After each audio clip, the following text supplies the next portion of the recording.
হরে কৃষ্ণ, রাধে রাধে। তোমরা সবাই কেমন আছো? তো আমি আরেকটা ভিডিও নিয়ে চলে এসেছি। সো আজকে টাইটেল থাম্বনেল থেকে বুঝেই গেছো কোন টপিকের ওপর আজকে আমি ভিডিও বানাবো। সেটা হচ্ছে 84 লক্ষ যোনি অতিক্রম করে আমাদের যে মানব জন্ম নিতে হয়, তো কি কি স্টেপের মধ্যে দিয়ে যেতে আমাদের হয় সেটা নিয়েই আজকে আমার ভিডিওটা। অনেকের মধ্যে প্রচুর কৌতূহল আশা করেই আছে, এতদিন আমারও ছিল। তো আমি নিজেও যেটুকু মানে এইসব নিয়ে নাড়াঘাটা করছি, চর্চা করছি, যেটুকু আমার মধ্যে আমি জ্ঞান গ্যাদার করছি সেটাই আমি কিন্তু ভিডিওর মাধ্যমে তোমাদের সাথেও স্প্রেড করার চেষ্টা করি, যাতে তোমাদের একটা মানুষেরও উপকার হয় যারা জানো না। সো চলো আজকে ভিডিওটাকে স্টার্ট করা যায়। সো ফার্স্ট টাইম একটা শ্লোক দিয়ে স্টার্ট করছি, সেটা হচ্ছে পুরাণী শাস্ত্রে যাহা আছে বর্ণন, শুনো সে 84 লক্ষ যোনি বিবরণ। আচ্ছা, তো আশা করি এটা বুঝতে পেরেছি যে শাস্ত্র থেকে আমরা যে বর্ণনাটা পাই 84 লক্ষ জন্মে, সেটাই তোমাদের সাথে আমি এখন শেয়ার করব। তো ঈশ্বর আমাদের সর্বপ্রথম, তোমরা কিন্তু ক্যালকুলেশনগুলো করতে পারো, ঠিক আছে? আমি যতটুকু বলবো সেগুলোর সাথে কিন্তু ক্যালকুলেশনটা করতে পারো, তাহলে কিন্তু 84 লক্ষ তোমরা বুঝে যাবে। সো সর্বপ্রথম ঈশ্বর আমাদেরকে স্থাবর রূপে জন্ম দেয়। স্থাবর রূপ মানে হচ্ছে যারা চলাফেরা করতে পারে না, এক জায়গাতেই জন্ম এক জায়গাতেই মৃত্যু, যেমন গাছপালা, লতা, এইসব, ঠিক আছে? তো এই রূপে আমরা 20 লক্ষ বার জন্মগ্রহণ করি, 20 লক্ষ বার, ঠিক আছে? তারপর 20 লক্ষ বার জন্মের শেষে আমরা তুলসী বৃক্ষরূপে জন্মাই। যখন সেই তুলসী বৃক্ষের পাতা শ্রীহরির চরণে অর্পিত হয়, তখনই কিন্তু আমাদের বৃক্ষ যোনি থেকে মুক্তি লাভ হয়। এটা ছিল ফার্স্ট স্টেপ। সেকেন্ড স্টেপ হলো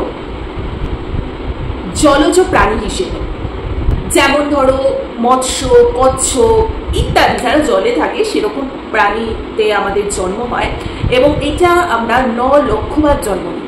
9 লক্ষ বার, ঠিক আছে? 9 লক্ষ বার যখন জলজ প্রাণী জন্ম নিচ্ছে, তখন যখন শেষ হয়ে যাচ্ছে 9 লক্ষ বার জন্মের শেষে আমাদের শঙ্খ রূপে জন্মাতে হয়, ঠিক আছে? মানে জল শঙ্খ যে আছে না, জল শঙ্খ রূপে আমাদের জন্ম হয়।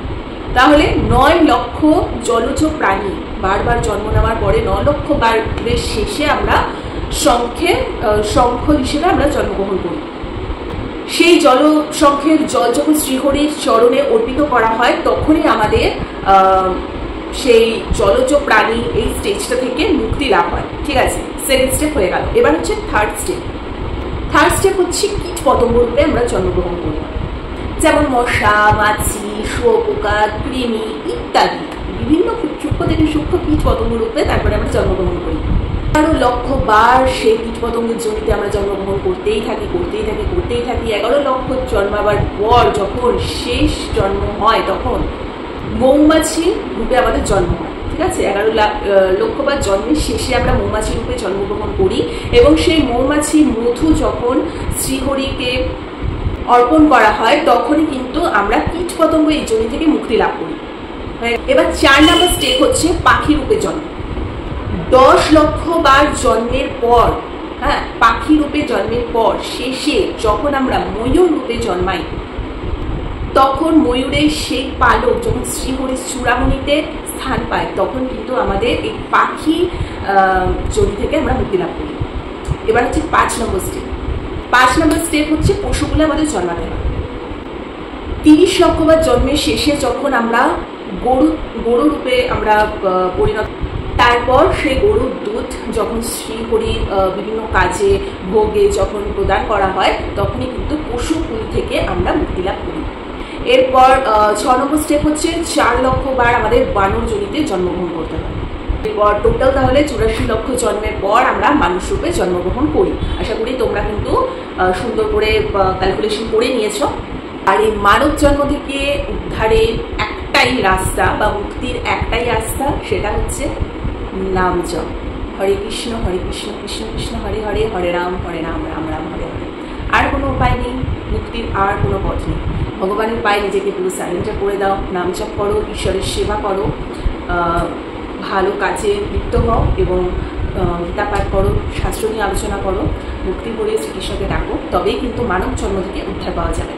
সো টোটাল 84 লক্ষ যোনি কী কী রূপে আমরা জন্মাতে আজকে মানুষে এসে দাঁড়িয়েছি, সেটা নিয়ে আজকে ছোট্ট করে আলোচনা করলাম। আশা করি তোমরা ক্যালকুলেশন করেছো। সো মানে আমি তাই ভাবি কত দুর্লভ জন্ম হচ্ছে মানুষ রূপে জন্মটা, তাই না? কত কিছু অতিক্রম করে আমরা এই মানুষ রূপে জন্মগ্রহণ করেছি। অনেকেই তো হেলায় এই মানুষ জন্মটাকে ভাসিয়ে দিচ্ছে, সেটা কি করা উচিত? একদমই উচিত না। যারা মুক্তি লাভ করতে চাও তারা সবসময় ঠাকুরের নাম জপ করো, আর যারা ভাবছো যে আবার সেম চক্রাকারে আসবে তারা তো করছোই না ঠাকুরের নাম জপ, আর কিছু বলার নেই, তাদেরকে আবার রিপিট টেলিকাস্ট করতে হবে, এবং বাকিটা তো যেমন কর্ম তেমন ফল। সো এই ছিল আজকে আমার ছোট্ট ভিডিওটা। যদি ভালো লেগে থাকলে একটা বিষয় সাবস্ক্রাইব করে দিও। চলো আজকে আমাদের এখানেই টাটা, এই